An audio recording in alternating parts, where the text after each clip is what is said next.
Hey, what's going on, man? Hola amigo, ¿cómo estás? Guten Tag, wie geht's dir?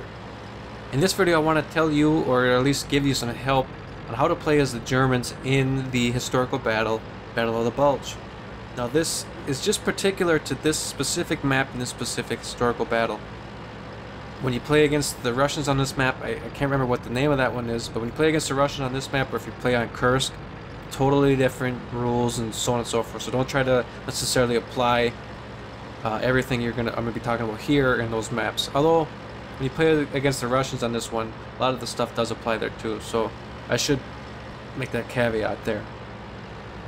Anyway, Erlenberg, it's the United States versus the Germans, in case you were somehow unaware of that. And the way that this works is you're basically outnumbered as the Germans.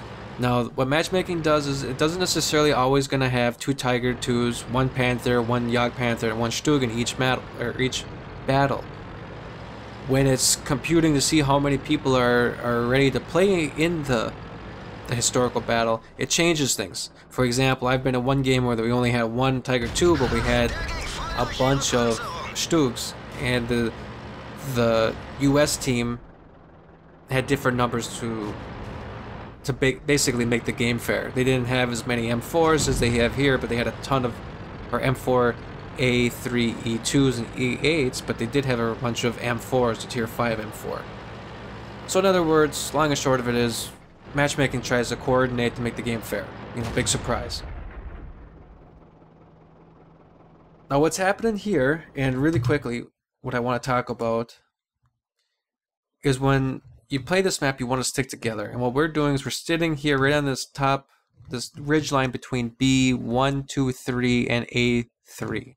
There's a nice little ridge line that it's kind of L-shaped or J-shaped.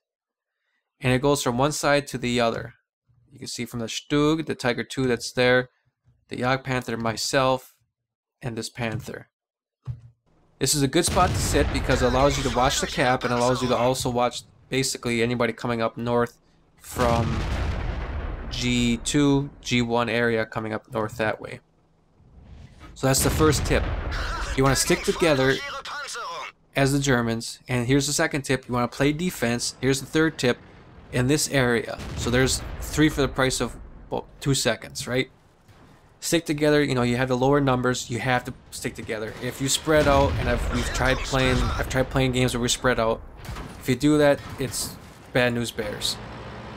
Basically, they can knock you out one at a time and just piggyback from one tank to the next, where you can't really do anything. You have to stick together so that you can do number 2, or another tip, you can focus fire.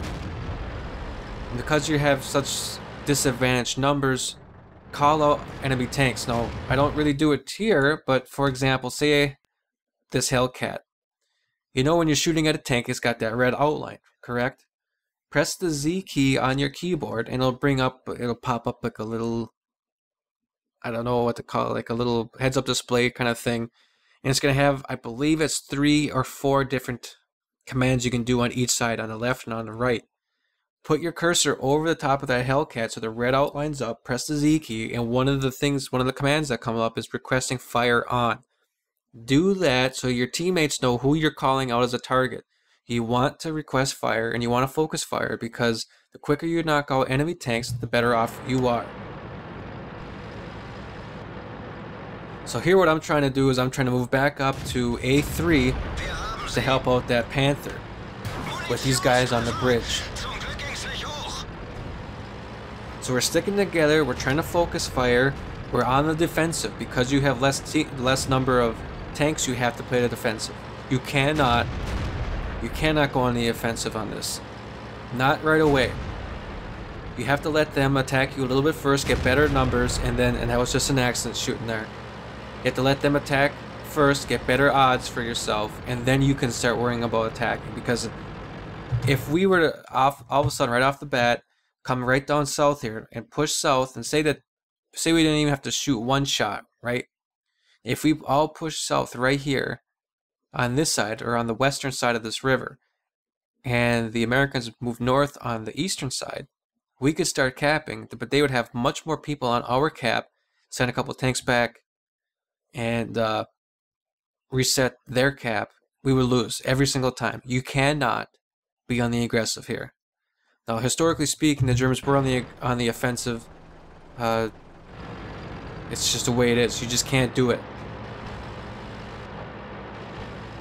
So play it on the defensive. The fourth thing I want to talk about, so I've covered first, stay together. Second, you want to focus fire. Third, play on the defensive. Fourth, really, is you want to sit in this area of the map. This is the best place to play on the defensive, I believe.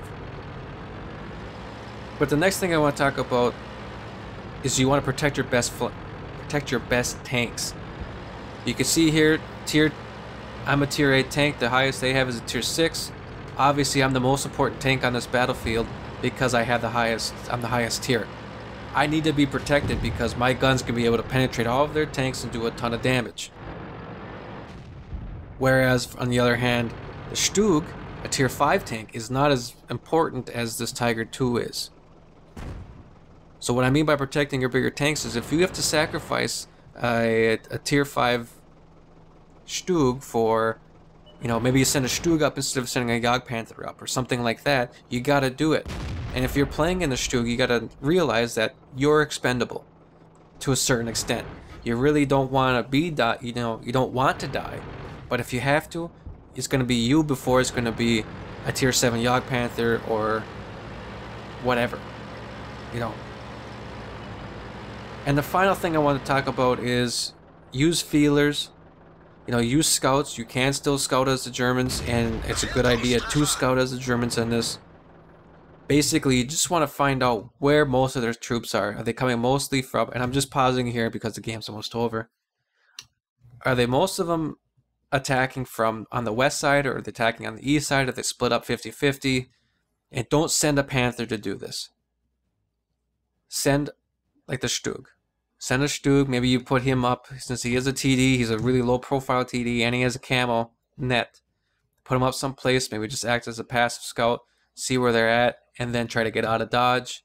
But don't use a Panther to push way up all by itself, because you're gonna lose one of your best tanks, one of your top tier tanks, way too soon. And that's the end of this game. I have played quite a few rounds. I've really tried different things, you know, maybe moving out, expanding.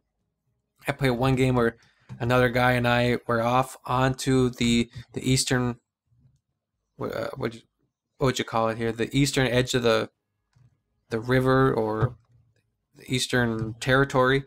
Fighting down here did not work. We got steamrolled, and then everybody else just died shortly after. You really have to stick together, and this area is the best area I have found. Sitting inside these cities, or the buildings here, isn't going to work. Yeah, I mean, I don't know what else to tell you than that. That's what I have found from over the battles that I've played. If you have something better, by all means, let me know down in the comments. I'd be more than happy to give, you know, props where props are due. But right now, I'm not seeing anything other than being able to do this. So again, to recap: 1, stay together. 2, play on the defensive. 3, focus fire. 4, protect your best tanks. 5, you do want to do a little bit of scouting, but you want to use someone that's a little bit more expendable than a tier 8 or a tier 7 tank. So with that, please like, comment, favorite, subscribe. Again, if you have something better, let me know in the comments. Otherwise, I will see you in the next one. Take care. Bye.